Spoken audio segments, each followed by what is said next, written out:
Bonsoir à tous, bienvenue dans le 20h de ce 20 novembre à la une ce soir. Célébration dans la nuit d'hier du Maoulid 2018, date anniversaire de la naissance du prophète de l'islam, date symbolique pour rappeler aux croyants musulmans la vie de leur prophète et les valeurs qu'il a incarnées. Le président Alassane Ouattara a pris part à la célébration officielle. Préavis de grève de 3 syndicats de la fonction publique. Le ministère appelle les syndicalistes à la retenue, notamment au vu des efforts déjà consentis par le gouvernement qui se chiffrent à près de 1 000 milliards de francs CFA pour l'amélioration de leurs conditions de vie et de travail. Aujourd'hui, 20 novembre, Journée mondiale de l'enfance, c'est une date recommandée par les Nations Unies depuis 1989. Elle a vu l'adoption de la Convention internationale des droits de l'enfant avec le soutien de l'UNICEF qui reconnaît les droits fondamentaux des enfants. Comment arriver à porter en 2 ans le taux de transformation de l'anacarde de 10% aujourd'hui à 50% en 2020 ? C'est ce pari que les organisateurs du Salon international des équipements et technologies de la transformation de l'anacarde veulent remporter en faisant la part belle aux équipementiers locaux. Nous sommes ravis de vous retrouver encore ce soir pour un nouveau point de l'actualité sur RTI 1. La communauté musulmane a célébré dans la nuit de ce mardi le Maoulid, événement qui commémore la naissance du prophète Mohammed. Ici en Côte d'Ivoire, la cérémonie officielle s'est tenue à la grande mosquée de la Riviera Golf en présence du président Alassane Ouattara. Mahama Traoré et Jérôme Kofi Abola. Dieu ne tarit pas d'éloges à l'égard du prophète Mohammed dans le Saint-Coran. Par conséquent, il le qualifie de miséricorde pour l'humanité, d'homme généreux, doté d'une grande moralité. Autant de qualités que les musulmans de Côte d'Ivoire revisitent chaque année lors du Maoulid ou la commémoration de la naissance du dernier messager de l'islam. Moment de spiritualité que n'a pas voulu manquer le président Alassane Ouattara, surtout que cette année, le Conseil supérieur des imams, COSIM, a focalisé la célébration sur la culture de la paix à travers le thème « Les fondements d'une société stable selon les enseignements du messager de l'islam ».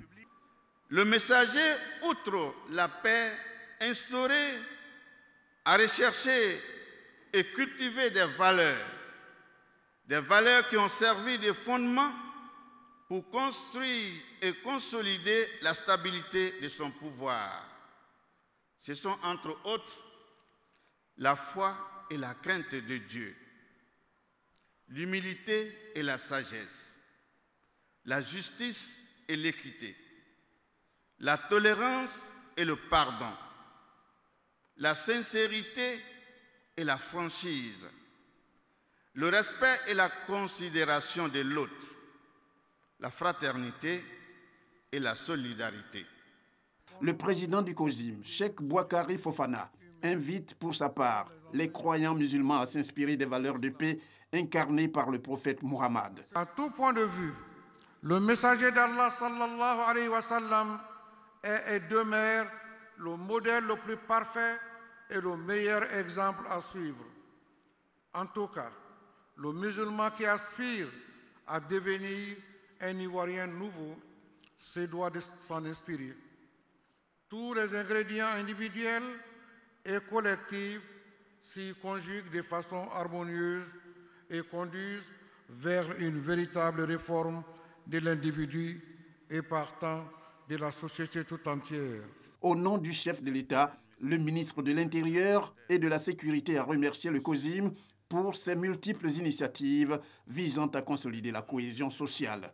Le président de la République est très sensible à vos prières quotidiennes, à vos actes d'adoration, à vos messages de paix, d'amour pour la promotion et la consolidation des liens de fraternité entre les Ivoiriens. La présence de son Excellence, Monsieur le Président de la République, ici ce soir, est l'expression de la profondeur de sa foi, mais elle est aussi un acte d'encouragement à votre endroit pour vous inviter à davantage de prières afin que la paix et la cohésion se renforce dans notre pays. Pour rappel, le prophète Mohammed est né le 12 du 3e mois du calendrier hégirien. Entendez le calendrier musulman. Direction la commune d'Abobo où les guides religieux ont prié pour une paix durable en Côte d'Ivoire en cette nuit du Maolid. Abou Sanogo. Fête marquant la commémoration de la naissance du prophète de l'islam. Le Mauloud a été célébré par la communauté musulmane. Les fidèles étaient nombreux à la mosquée Adjanabitou Sissé d'Abobo Kloitia pour recevoir des enseignements sur la vie de Mahomet, prophète de l'islam. À cette occasion, l'imam de la dite mosquée, l'imam Doumbia, a dans ses prêches démontré que la vie du prophète est une véritable source à laquelle doivent s'abreuver les fidèles musulmans. Présent à leur côté, le ministre d'État, ministre de la Défense Ahmed Bakayoko, nouvellement élu maire de la dite commune, a invité les guides religieux à prier pour la paix en Côte d'Ivoire. C'est un message de prière pour la paix dans notre pays et pour le bonheur de chaque habitant. Ces grandes célébrations nous donnent l'occasion de rentrer en nous-mêmes et de ressortir avec beaucoup d'amour pour notre prochain. Je crois que l'amour est le vecteur essentiel de la relation entre les habitants d'un même pays pour qu'il y ait de l'harmonie entre nous. Prières, bénédictions et cantiques religieux, des temps forts qui ont marqué cette commémoration de la naissance du prophète de l'islam à Abobo. Le Mauloud est célébré à la date du 12 de Rabiul Awal, 3e mois du calendrier musulman. Prières pour la paix, la cohésion et pour la nation ivoirienne entière ont également marqué cette veillée religieuse à Gbon, dans le nord de la Côte d'Ivoire. Franck Quadio. À Gbon, dans la Bagoué, nord de la Côte d'Ivoire, la célébration de la naissance du prophète Mahomet, prophète de l'islam, a mobilisé fidèles, mais aussi fils de la région, au nombre desquels le ministre de l'Éducation nationale, de l'enseignement technique et de la formation professionnelle, Kandia Kamara, autour de l'imam principal, Adama Sanogo. Aujourd'hui, nous sommes là, nous sommes très heureux d'être là. La signification que je donne à ma présence ici, c'est de venir prendre part justement aux prêches, venir prendre part aux bénédictions, faire des bénédictions aussi. Et c'est aussi l'occasion de retrouvailles de tous les parents de Bon. Je formule des vœux afin que Dieu puisse exaucer toutes les prières qui ont été faites par nos guides religieux. Prière pour le président de la République Alassane Ouattara et exhortation aux fidèles à calquer leur vie sur celle du prophète Mahomet ont constitué les principales articulations de cette nuit de prière. Kong, à plus de 200 km de Gbon, toujours dans le nord ivoirien, les guides religieux, les élus et cadres ont prié pour la paix. Les imams n'ont pas manqué d'inviter l'ensemble de la communauté musulmane à adopter un comportement responsable à l'image du prophète. Parga se reconnaît. Pour la célébration du Maolid, fête qui commémore la naissance du prophète de l'islam, prophète Mohammed à Kong, ville située dans la région du Tologo, au nord de la Côte d'Ivoire. C'est avec des louanges et des chants liturgiques que les guides religieux sont accompagnés à la grande mosquée. Un parcours plein d'essence. À Kong, on est avec le Coran, on vit avec le Coran et on meurt avec le Coran. Tellement nos parents ont aimé, ont pratiqué, eux ont appris le Coran, on le lit en chantant et même parfois en dansant. Donc ce que vous avez vu, c'est la danse religieuse, cette danse festive qui accompagne les marabouts lorsqu'ils entrent. Pour dire quoi? Que nous sommes aujourd'hui à un jour exceptionnel, un jour de joie. Joie pour l'humanité, mais joie surtout pour la communauté musulmane. Parce que nous célébrons les sceaux des prophètes, le prophète Mohammed. Une fois à la mosquée, avant de s'installer, imams, guides religieux, prédicateurs et conférenciers font un tour d'honneur pour rendre hommage aux fidèles. Après s'être installés et les allocutions terminées, les guides religieux entament la lecture du Saint-Coran. Occasion pour eux d'inviter la communauté musulmane à être des exemples et des modèles dans la société à l'image du prophète Mohammed. Chaque musulman doit prendre le prophète Mohammed comme l'exemple pour bien suivre l'islam, travailler comme de la manière dont le prophète a fait. Le message des guides religieux reçu 5 succincts par les fidèles. Quand les guides religieux conseillent des bons comportements, des comportements dignes, vraiment je crois que c'est pour suivre Asuna. Il faut une référence dans la vie. Et je pense que Dieu nous a donné la meilleure des références, celle du prophète, paix et bénédiction sur lui. La célébration du Maoulid à Congo a bénéficié du soutien des autorités administratives, des élus et cadres de la région. Que ce soit les musulmans, les chrétiens, même les animistes, il faut qu'on prie le bon Dieu pour qu'on puisse vraiment arriver à l'union, à la cohésion, à la paix en Côte d'Ivoire. C'est l'occasion pour nous de prier pour la paix, pour la solidarité et l'harmonie de tous ceux qui vivent en Côte d'Ivoire. C'est par des prières et des bénédictions que cette fête religieuse à Congo a pris fin. Toujours dans ce chapitre sur la commémoration de la naissance du prophète de l'islam, des images dans différentes mosquées de Bouaké dans le Gbeke. Danse au son de la chorale, prière et enseignement. C'est dans la liesse que les fidèles musulmans de la mosquée Yassine ont célébré le Maoulid. Pour cette commémoration de l'anniversaire du prophète de l'islam, l'imam Ahmed Diabaté a mis un accent sur la cohésion et la consolidation de la paix en Côte d'Ivoire. L'imam a exhorté ses coreligionnaires à marcher dans les pas de leur prophète tout en cultivant les vertus qui ont fait de lui un homme d'exception, à savoir la paix, le partage, la tolérance, le pardon et la crainte d'Allah. Sokoura, c'est la place Zaouia qui a abrité la célébration du Maouloud. Cheikh Ibrahim Diakité, de rappeler dans son sermon le sens de cette fête, a exhorté les musulmans à consolider l'entente et la paix en Côte d'Ivoire. Cantique à la gloire de Dieu, puis des prières pour une Côte d'Ivoire unie et en paix. La localité de Satama Sokoro en a vécu en cette nuit du Maoulid. Satama Sokoro est le village natal de l'imam de la grande mosquée de Bouaké, par ailleurs président du COSIM de la région de Gbeke. Touré Badiawari y a célébré la commémoration de la naissance du prophète Mahomet. Il a invité ses coreligionnaires à faire preuve d'amour du prochain et de crainte de Dieu.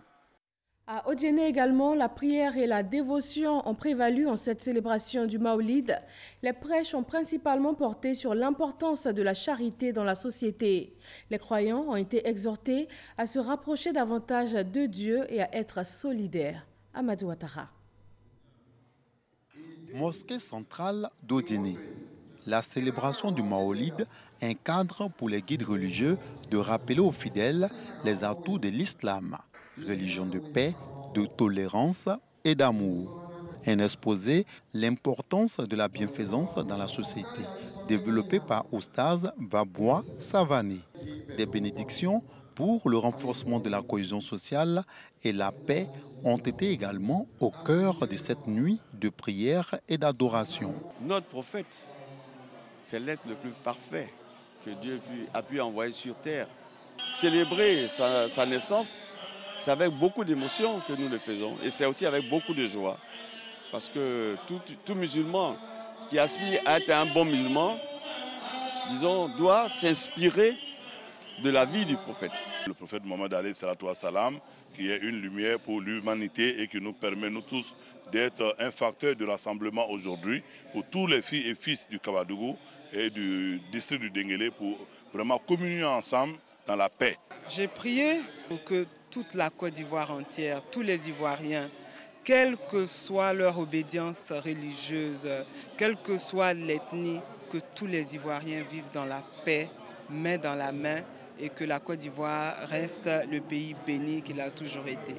C'est une nuit spéciale pour nous, donc c'est pour cela que nous venons ensemble communier et fêter cette naissance de notre prophète et faire des prières pour l'union des fils et des filles de la Côte d'Ivoire et souhaiter une très bonne santé au président de la République. Offrande, louange à Allah, prière à la gloire de son messager, le prophète Mahomet, ont marqué la célébration de la naissance du prophète de l'islam à Odiéné.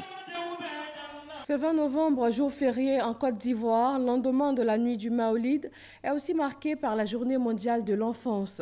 Le temps de cette journée, les enfants prennent les commandes dans tous les domaines, notamment les institutions, les médias et le sport. L'objectif étant d'être solidaire des enfants les plus défavorisés et de sensibiliser les adultes au respect de leurs droits. Didier Nguessan.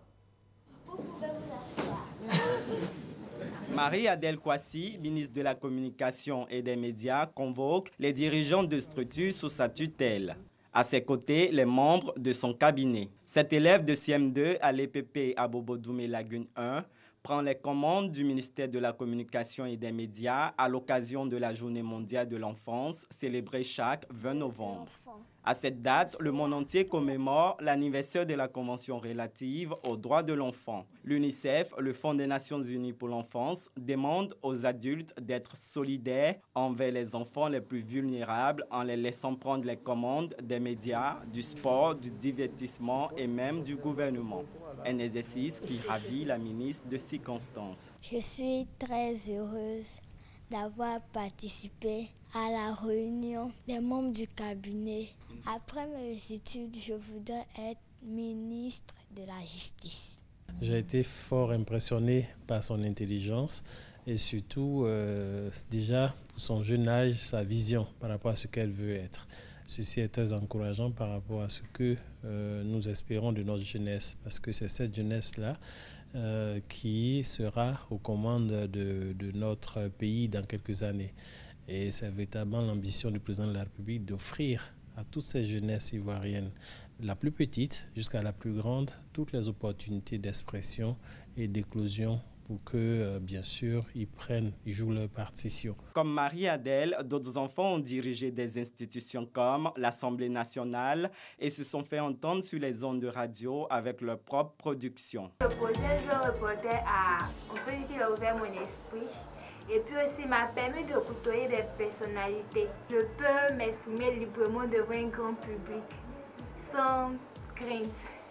Cette journée vise à sensibiliser le public et à collecter des fonds pour venir en aide aux millions d'enfants déscolarisés à travers le monde. Les populations sont invitées à signer une pétition pour exiger que les droits de chaque enfant soient respectés. 3 organisations syndicales de la fonction publique ont déposé des préavis de grève pour les prochains jours. Le directeur de cabinet et le directeur général de la fonction publique ont rappelé face à la presse les efforts déjà consentis par le gouvernement ivoirien pour l'amélioration des conditions de vie et de travail des fonctionnaires qui s'élèvent à plus de 900 milliards de nos francs. Grâce Kando. 3 organisations syndicales issues des secteurs de l'agriculture, des ressources animales et halieutiques et du transport projettent des grèves dans les prochains jours. À l'origine, l'amélioration de leurs conditions de vie et de travail. Des grèves qui viennent s'ajouter à celles déjà entamées par les personnels de santé, des préfectures et des pompiers civils. Face à toutes ces revendications à caractère social, le ministère en charge de la fonction publique est monté au créneau pour rappeler les conditionnalités des grèves en Côte d'Ivoire. Il y a un processus de conciliation préalable au cours duquel les 2 parties essaient de s'entendre de façon amiable par le canal du dialogue et de la concertation, de manière à venir à bout des revendications émanant des collectifs de travailleurs. S'il n'y a pas eu d'entente entre les grévistes potentiels, parce qu'à ce moment-là, il n'y a pas encore de grève, il y a peut-être des menaces de grève, mais il n'y a pas encore de grève, on s'adresse au chef du département ministériel pour dire combien le gouvernement est soucieux de la prise en charge de ce type de revendication. Si à ce stade, les négociations n'aboutissent pas, on élève le débat au niveau du chef du gouvernement. Il dispose de plus de ressources, de plus de moyens pour prendre en charge et traiter ce type de revendications. Ces 3 organisations syndicales sont membres des collectifs et des plateformes de syndicats ayant signé le protocole d'accord portant trêve sociale le 17 août 2017. À ce jour, ce sont plus de 900 milliards de francs CFA qui ont été décaissés par le gouvernement pour le déblocage des avancements, la révalorisation indiciaire et le paiement du stock des arriérés au profit des fonctionnaires et agents de l'État. Tout ce décaissement que le gouvernement a fait à la satisfaction des Ivoiriens dans leur ensemble et particulièrement des fonctionnaires, c'est d'énormes efforts. Et donc à ce titre et en contrepartie, le gouvernement chaque fois en appelle aux grévistes de venir au dialogue pour lequel ils se sont engagés et à respecter les dispositions du protocole d'accord portant trêve sociale. Le ministère de la fonction publique insiste sur la nécessité du respect du contenu et de l'esprit de l'accord portant trêve sociale.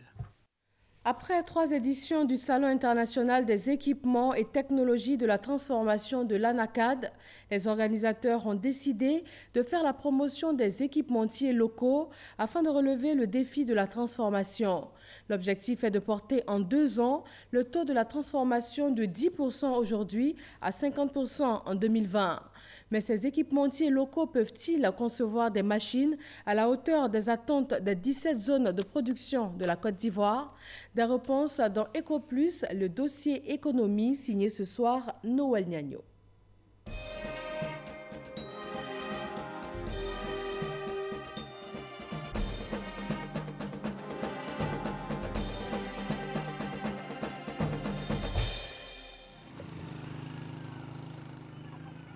Gadouin, chef-lieu de sous-préfecture. Nous sommes à 45 km de Gonaté sur l'axe Daloa-Yamsoko. Ici est installée depuis août 2018 une unité de transformation de cajou à dimension humaine. Les employés au décortiquage des noix de cajou sont assis comme dans un grain, c'est-à-dire l'espace de rencontre conviviale pour approfondir les connaissances en islam. D'où son appellation grain de décortiquage du cajou. Bamba Loseni, secrétaire général de la société coopérative de Daloa, tâte ainsi une expérience. Comme nous sommes ici en coopérative, nous avons voulu apporter un plus au rendement de nos agriculteurs. Et cette unité nous permet d'être plus proches de nos producteurs, raison pour laquelle nous avons voulu ces petites unités. Avec ces petites unités, nous sommes en mesure de les installer dans toutes les sections que nous avons. Capacité de transformation de l'unité, 300 kg dans la carte par jour. Elle fait travailler une dizaine de jeunes de la localité. 6 à l'intérieur chargés du décortiquage des cajous et 4 autres à la cuisson et au séchage à l'air libre des noix. Cette unité fait la joie des producteurs pour son avantage socio-économique. On a beaucoup d'enfants qui travaillent dedans.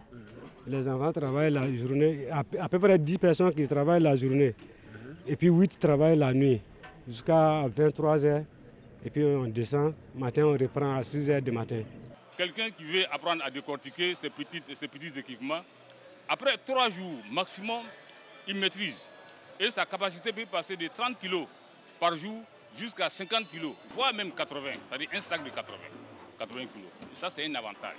En termes de lutte contre la pauvreté, en termes de création d'emplois, les grandes unités sont difficilement mobilisables pour le commun des mortels. Il faut des capitaux assez importants, alors que ces petites unités sont abordables et faciles à manipuler et la connexion avec le marché aussi est très simple. Bamba Loseni ambitionne d'acheter d'autres unités pour coller aux préoccupations des producteurs. On veut une machine là complétée à 10 parce qu'il y a trop d'ANACAD ici. Les planteurs sont satisfaits, ils sont contents. Ils me demandent encore d'autres unités pour encore venir créer plus d'emplois au niveau du village. À la tête de l'équipe des concepteurs du transfert de cette technologie, Bakayoko Aboubakar, ingénieur industriel. Plusieurs ingénieurs qui ont vraiment refusé de travailler dans des métiers nationales et qui ont travaillé sur ce projet pour pouvoir offrir à la Côte d'Ivoire la meilleure technologie de transformation de l'ANACAD en tant que premier pays producteur de noix de cajou au monde. Pour ce processus de transformation de l'ANACAD, Aboubakar et son équipe ont conçu toutes les composants de la chaîne de transformation du cajou. Ce processus part de la calibreuse au dépelliculage en passant par la fragilisation, la chaudière pour alimenter le fragiliseur, le fragilisateur, les différents types de décortiqueuses en fonction de la bourse des investisseurs, le séparateur une fois la noix décortiquée, enfin la machine qui sert à la classification des noix. Nous, on a 3 produits. On a ce qu'on appelle le grain de décortiquage qui est adapté aux coopératives, dont le coût d'investissement se situe dans l'ordre de 5 millions. On a aussi les unités moyennes, parce que dans la CAD, on peut faire 1 tonne par jour, on peut faire 10 tonnes par jour, on peut faire 50 tonnes par jour, comme on peut faire 100 tonnes par jour. Mais si 10 coopératives font chacun 100 tonnes par jour, ça permet d'avoir 1 tonne par jour. Donc on a fait des équipements vraiment qui répondent à cela. Ces décortiquage de 20 kg à l'heure, c'est pour les petites unités. Et ce décortiquage qui fait 100 kg à l'heure pour une tête de décortiquage, c'est pour les grandes unités. Et on a les grains aussi qui sont adaptés aux coopératives. On peut affirmer qu'une bataille est gagnée. Le transfert de technologie avec son impact économique et financier.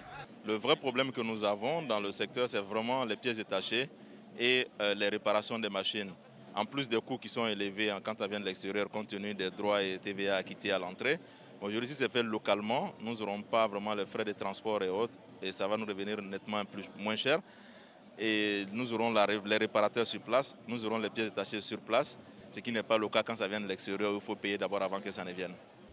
Mais il reste la guerre, c'est la compétitivité et la performance de ces équipements. Nous osons croire que les équipementiers locaux pourront faire des équipements de même qualité que les équipements qui viennent de l'extérieur. Parce que si ce n'est pas le cas, nous serons obligés de repartir vers l'extérieur. Et le challenge pour eux, c'est là de nous convaincre qu'ils peuvent faire mieux, sinon autant que l'extérieur. Sur ce tableau, Bakayoko et son équipe rassurent. Nous fabriquons les machines localement et en même temps aussi, on fabrique toutes les pièces localement aussi. Et lorsqu'on fournit une usine, on leur donne un certain nombre de kits de pièces de rechange pour qu'ils puissent travailler sans arrêt. Et nous avons des pièces que nous fabriquons localement ici, et la machine et les pièces de rechange. Quand on achète un équipement et qu'on n'a pas servi de maintenance, 6 mois après, on n'a plus une usine. Mais lorsqu'il y a la maintenance, l'équipement peut faire à une durée de vie de 10 ans. Donc nous avons des techniciens qui sont disponibles 24 heures sur 24 heures pour pouvoir accompagner les usines sur tout ce qui est maintenance préventive et maintenance curative. Mais nous mettons beaucoup d'abord notre accent sur la maintenance préventive pour nous. Il ne faut pas qu'une usine soit en arrêt pour venir la réparer, mais il faut pouvoir faire les actions pour que les pannes ne puissent pas intervenir. Et les compétences existent. C'est ici que se trouve tout le sens de l'appellation du CIETA 2018 baptisé le Salon de la Transition où les retours aux réalités sont toujours possibles. Le vœu, c'est que cette transition débouche sur du définitif. C'est le prix à payer pour gagner la guerre de la transformation après avoir relevé le défi de la production. Premier producteur mondial de cajou avec plus de 700 000 tonnes en 2017. Le taux de transformation actuel est d'environ 10%. Le gouvernement ambitionne de le porter à 50% en 2020. C'est l'autre match que la Côte d'Ivoire va certainement gagner parce que impossible n'est pas ivoirien. Les produits locaux et aussi le savoir-faire technologique sont au cœur d'une autre rencontre internationale dans la capitale économique ivoirienne. Le 5e Salon international des industries agroalimentaires, plastiques et de l'emballage dénommé AgroFood permet à 17 pays d'exposer en Côte d'Ivoire. C'est une occasion aussi pour les autorités ivoiriennes de présenter les opportunités d'investissement agricole offertes par le pays. Dans l'actualité politique, le président exécutif du mouvement sur les traces d'Houphouët-Boigny a échangé avec les militants du PDCI-RDA venus de la Belgique, de l'Allemagne, de l'Italie, des Pays-Bas et de la France. Une rencontre pour la mobilisation des militants PDCI-RDA d'Europe. Mamadou Kwasi. La grande salle de rencontre de l'hôtel Plaza de Paris était petite pour accueillir ces militants du PDCI-RDA et des autres partis membres du RHDP, venus échanger avec le président exécutif du mouvement sur les traces d'Houphouët-Boigny. Ces militants et délégués du PDCI-RDA, venus de toute l'Europe, notamment de la Belgique, de l'Italie, de l'Allemagne, des Pays-Bas, de l'Espagne et surtout des différentes régions de France, ont ainsi voulu démontrer au ministre Kobena Kwasi Adjumani leur soutien dans sa démarche de convaincre le PDCI à rester au RHDP. Ces hommes et ces femmes ont, à travers des motions, invité le président Henri Konan Bédié à réunir le dialogue avec le président de la République, Alassane Ouattara, pour la paix et le développement de la Côte d'Ivoire.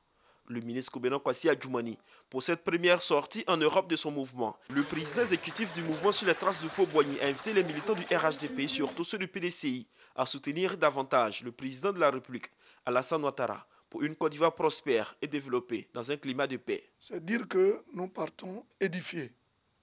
Édifiés de savoir que nous avons porté le message de la paix, le message du rassemblement, le message de la cohésion sociale. Et nous avons exhorté les uns et les autres à comprendre que c'est dans le rassemblement des enfants d'Houphouët que la Côte d'Ivoire peut mieux se porter.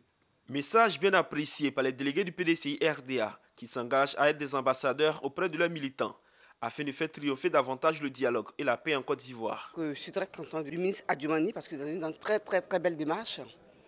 Je pense que le RHDP, ça fait que l'union en Côte d'Ivoire, le PDCI, le RDA, l'UNCP, tous les partis unifiés, ça fait vraiment une très bonne chose pour l'avancement du pays, pour la paix du pays. Marchons tous ensemble. Donc, effectivement, cela va se poursuivre parce qu'on va mettre un travail en place ici à Paris, essayer de convaincre le maximum de militants PDCI pour qu'ils adhèrent à notre cause. Ce que fait aujourd'hui le ministre Adjumani est formidable. Je ne peux dire que merci merci pour ce qu'il fait et merci encore d'être venu ici à Paris nous éclairer de ses idées, de sa démarche. Le président exécutif du mouvement sur les traces de Fort-Boigny, le ministre Kobena Kwasi Adjumani, se rendra bientôt aux États-Unis pour présenter l'importance de son combat aux militants du PDCI. Et c'est tout pour ce soir. Merci de votre attention. Rendez-vous à 23h avec Marine Cognan. Moi, je vous dis à demain 20h sur RTI 1. Bonsoir à tous.